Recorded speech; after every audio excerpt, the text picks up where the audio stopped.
Questão 93 fala sobre o alcoolômetro Gay-Lussac, que é um instrumento destinado a medir o teor de álcool. Então ele mostra que esse instrumento ele deve ser corrigido pela variação da temperatura.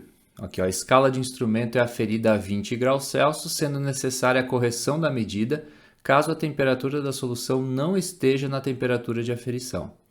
Então ele mostra como a escala muda em função da temperatura. E ao final da questão é dito o seguinte: é necessária a correção da medida do instrumento, pois um aumento da temperatura promove.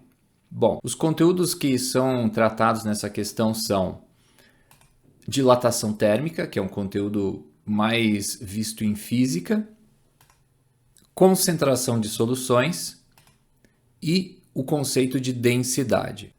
Então, para resolver essa questão, a gente vai analisar afirmação por afirmação. A afirmação A, que diz que há um aumento da dissociação de água, está errada, porque isso não tem nada a ver com o fenômeno em si. A dissociação da água, na verdade, teria que ser chamada de ionização da água, né? A água não dissocia, a água ioniza, então também por isso está errada, mas não tem nada a ver com a questão. A afirmação 2, que diz que o aumento da densidade da água e do álcool, também está errada, porque nesse caso haverá uma diminuição e não um aumento da densidade, pois se a gente observar, densidade é a razão entre a massa e o volume. E quando você aumenta a temperatura, a tendência é aumento do volume. E se há um aumento de volume, consequentemente há uma diminuição da densidade. A afirmação C diz que a mudança de volume dos materiais por dilatação faz com que seja necessária essa correção, o que de fato está correto, né? O fenômeno aqui é a dilatação térmica, que é relacionada com a temperatura, então essa é a afirmação correta.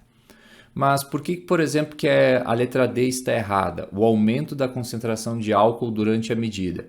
Se a gente observar, os valores eles vão diminuindo. Portanto, a afirmação está errada, a tabela informa justamente o contrário. Então, essa afirmação, a própria questão está dizendo que está errada. E, por fim, a alteração das propriedades químicas da mistura álcool e água, o que está errado porque não há reação química, é simplesmente uma mistura. Portanto, essa questão tem como resposta a letra C. E eu classifiquei como uma questão de nível fácil, porque a própria questão traz uma série de informações que te leva à conclusão que a resposta é a letra C. Então, uma questão, no meu entender, de nível fácil.